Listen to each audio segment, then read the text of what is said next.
2주 전쯤이었나요? 그때는 정말 추웠는데 이번 주에는 대체로 포근했습니다. 주말에 그런데 날씨가 다시 추워진다고 하고요. 지난달 보니까 역대 12월 가운데 기온 변동폭이 가장 컸다고 합니다. 날씨 예보 확인해 보겠습니다. 예, 그리고 일본 서부에서 발생한 지진으로 수백 명의 사상자가 발생했는데요. 큰 지각 변동이 관측되면서 주요 도시가 서쪽으로 1m 정도 움직인 걸로 파악됐습니다. 관련해서 김진도 기상재난 전문 기자와 알아보겠습니다. 어서 오세요. 안녕하세요. 안녕하세요. 네. 아니 몇 주 전에 엄청 추웠었잖아요. 그런데 최근에 좀 포근해요. 그런데 내일 다시 추워진다고요? 그때는 북극 한기가 내려왔습니다. 예. 그래서 서울 아침 기온 같은 경우 영하 15도 안팎까지 떨어졌죠. 그러니까 그렇죠. 이번 겨울 들어서 가장 추운 극한 한파라는 이야기까지 나올 정도였는데 예. 다시 기온이 오르기 시작한 뒤에는 별다른 추위가 없었습니다. 그러니까 사만사온이라는 예전 겨울날 용어는 이제 사라진 지가 오래됐고요. 예. 대부분이 뭐 구한 11온, 칠한 7온 뭐 이런 식으로 완벽하게 겨울 날씨가 달라졌습니다. 예. 그게 북극 한파의 영향이었습니다. 알겠습니다. 오늘도 굉장히 포근했죠. 아침 기온이 영상이었습니다. 영상 2.7도, 낮 기온은 무려 영상 8도까지 오릅니다. 초봄 기온입니다.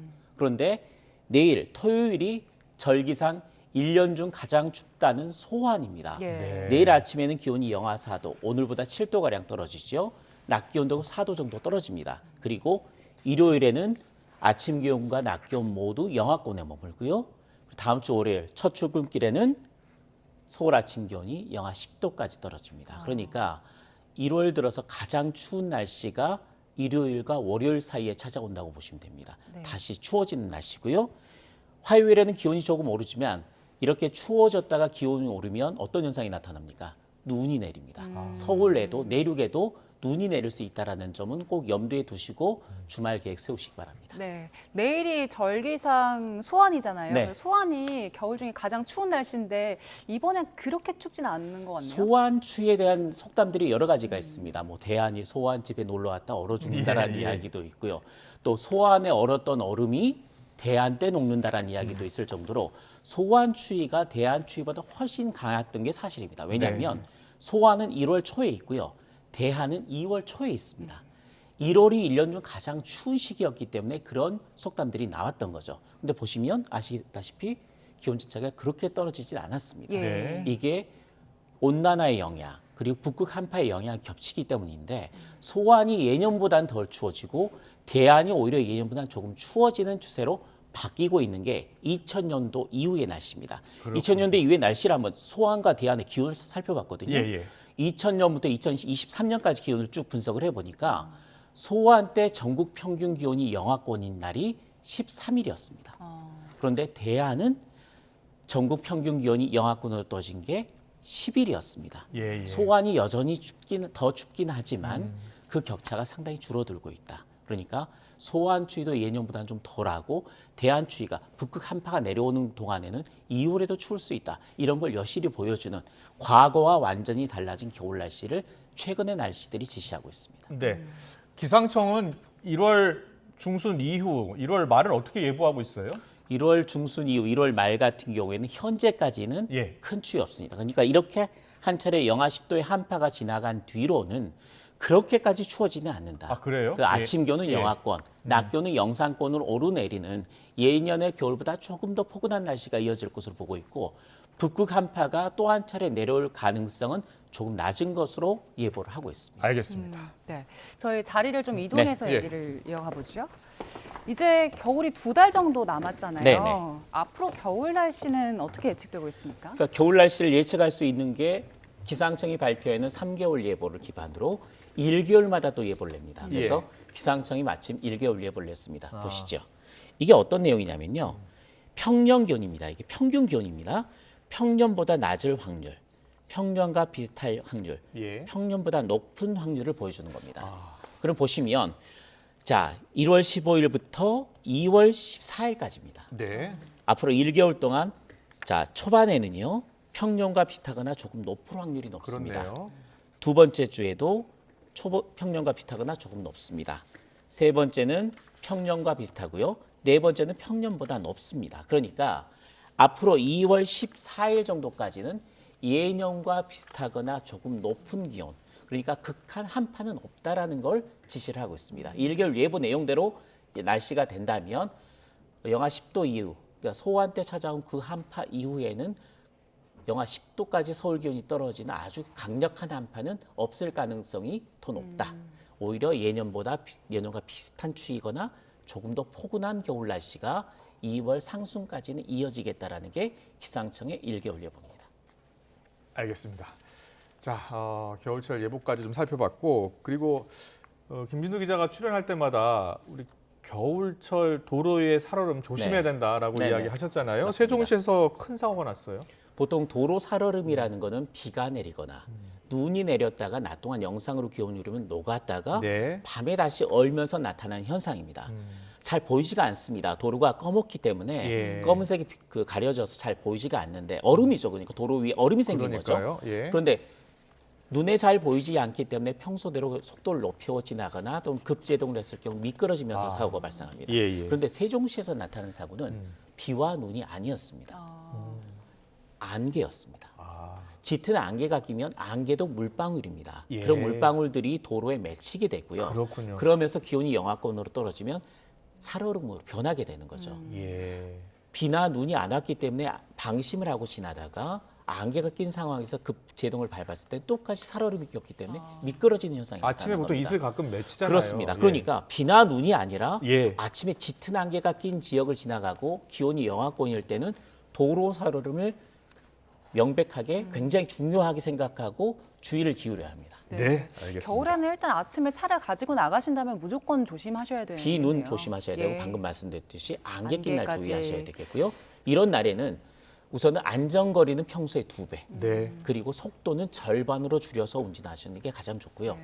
급제동 또는 급회전은 삼가하시는 게 도로의 살얼음으로 네. 인한 사고를 예방할 수 있는 길입니다. 치사율도 더 높더라고요. 그렇습니다. 보통 일반적인 도로 사고로 인한 그 사망자를 보면 예. 100건의 사고가 났을 때 보통 1.5명의 사망자가 발생합니다. 예, 예. 그런데 이렇게 살얼음으로 인한 빙판길 사고로 인한 사고는 100명당 2.3명의 사망자가 발생합니다. 네. 그만큼 아까 말씀드렸듯이 한번 미끄러지면 자기가 차를 제어할 수가 없습니다. 네. 그러니까 속도도 못 줄이면서 부딪히기 때문에 사망 확률이 평소보다도 일반적인 사고보다도 훨씬 높아지는 게 빙판길 사고, 특히 도로의 살얼음 사고가 되겠습니다. 네. 자, 겨울철 도로의 살얼음 사고 위험이 높은데요. 어떤 점을 주의해야 할지, 어떻게 운전하는 게 좋을지 전문가 이야기 듣고 이야기 더 나눠보겠습니다.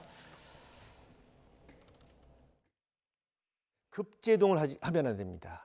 급핸들 조작을 하면 안 됩니다. 그런데 만약 차가 미끄러진다 그러면 브레이크를 나눠 밟는 것이 좋아요. 그리고 급격한 핸들 조작을 하는데 미끄러지는 반대 방향으로 핸들 조작을 하거든요, 본능적으로. 근데 그건 안 돼요.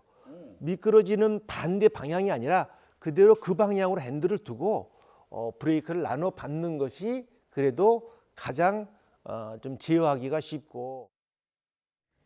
일단 뭐 속도를 줄이는 게 가장 중요한 것 같고요. 그게 가장 중요한 예, 뭔가 좀 도로가 얼었다라는 느낌이 오면 어떻게 운전해야 됩니까?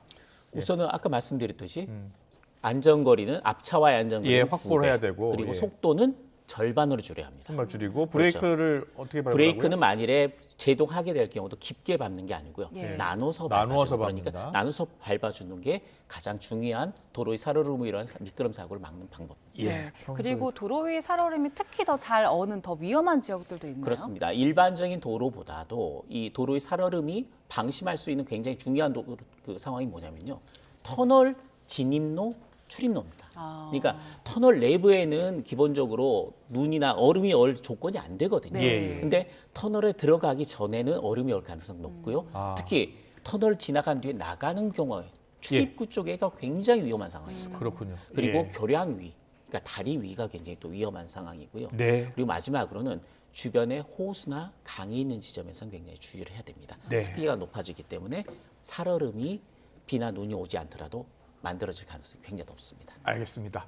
그 일본 지진 이야기 좀 해보겠습니다. 네. 일본 이시카와현 지금 지진이 발생했고요. 많은 희생자가 발생을 했어요. 그런데 이게 서쪽에서 났잖아요. 그렇습니다. 일본 그 반도 보면 일본 그 지도를 보면 서부에서 발생했는데 보통 동부에서 많이 나는 것으로 우리가 이해하고 있는데 네. 서부에서 발생했어요? 서부에서도 지진이 많이 발생하긴 합니다. 아, 그래요? 근데 말씀하셨듯이 빈도가 동쪽보다는 적다는 거고요. 네. 동쪽보다 강도는 강하지 않다라는 이야기입니다. 예. 보시면 제가 그래픽을 좀 준비했는데 저 위치가 보시죠.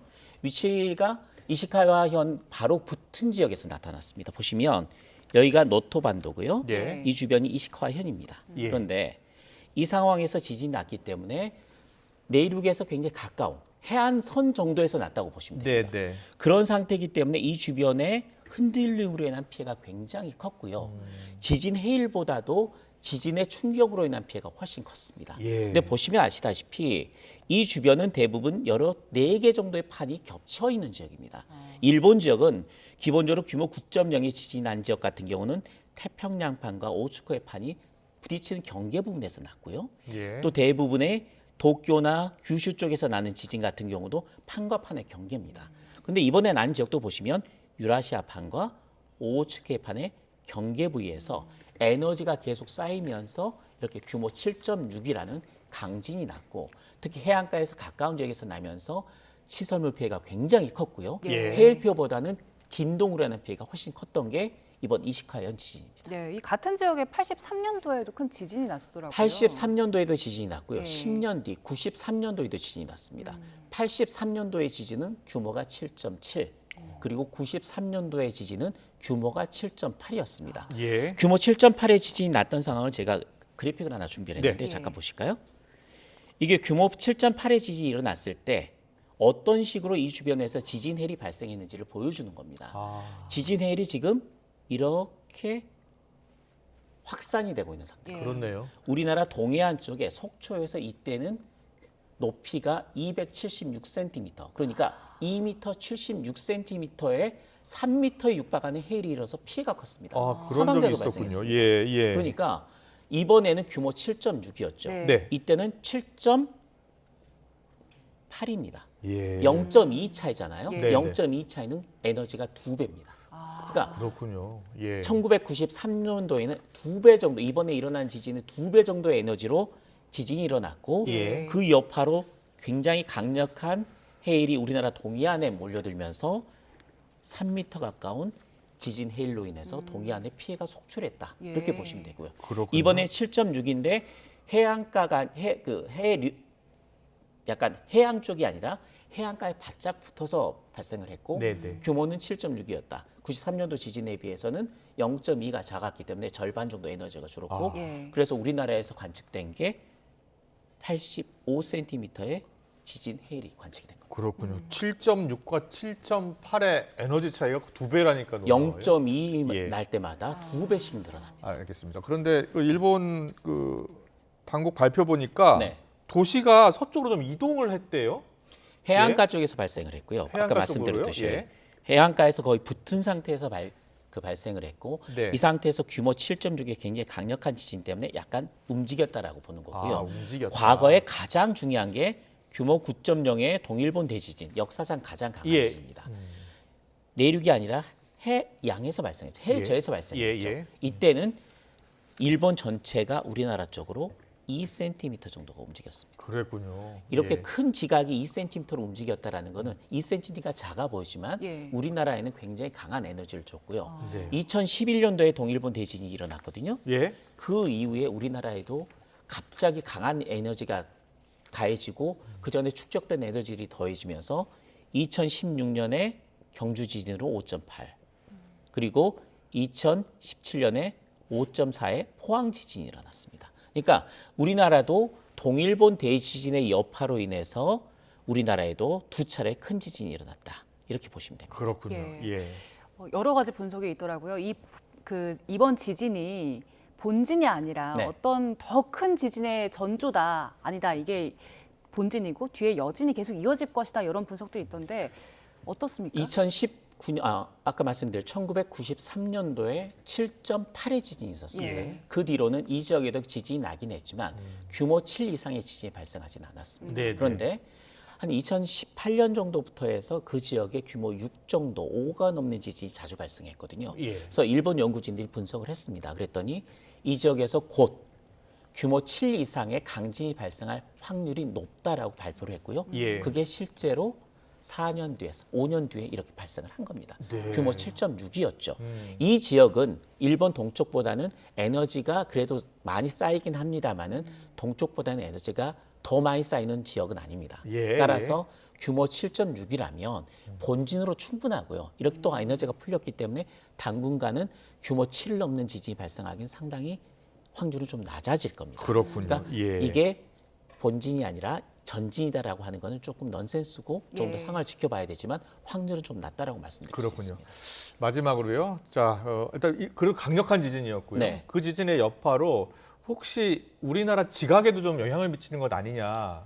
그렇게 우려하는 분도 있는데 어때요? 이쪽 지각과 우리나라의 지각은 완전히 별개의 지각입니다. 아, 그래요? 그러니까 예. 동일본 대지진이 너무 컸고 지각 자체가 움직이면서 우리나라 지각에도 영향을 준 거였지만 예. 7.6의 강진은 물론 강한 지진은 하지만 그 정도의 지진으로 우리나라의 지각에까지 영향을 줄 정도는 아닙니다. 네. 그러니까 이번 규모 7.6의 지진으로 우리나라에 또 다른 지진이 발생할 확률이 높아졌다. 이건 좀 그렇고요. 네. 동일본 대진의 여파로 우리나라에 계속해서 에너지가 축적이 됐기 때문에 경주 지진, 포항 지진에 이어서 다른 내륙, 이전에 지진이 발생하지 않았던 수도권을 포함한 내륙에도 또 다른 규모 5가 넘는 지진이 일어날 확률이 점점 더 높아졌다라고 보시면 되고 네. 다른 지역에도 내진 설계 그리고 지진에 대한 대비를 서둘러야 합니다. 네, 알겠습니다. 잘 들었습니다. 내일 소환 깜짝 강추위, 월요일 영하 10도까지 떨어질 수 있다 예보 들어봤고요. 김두두 기자와 함께했습니다. 잘 들었습니다. 고맙습니다.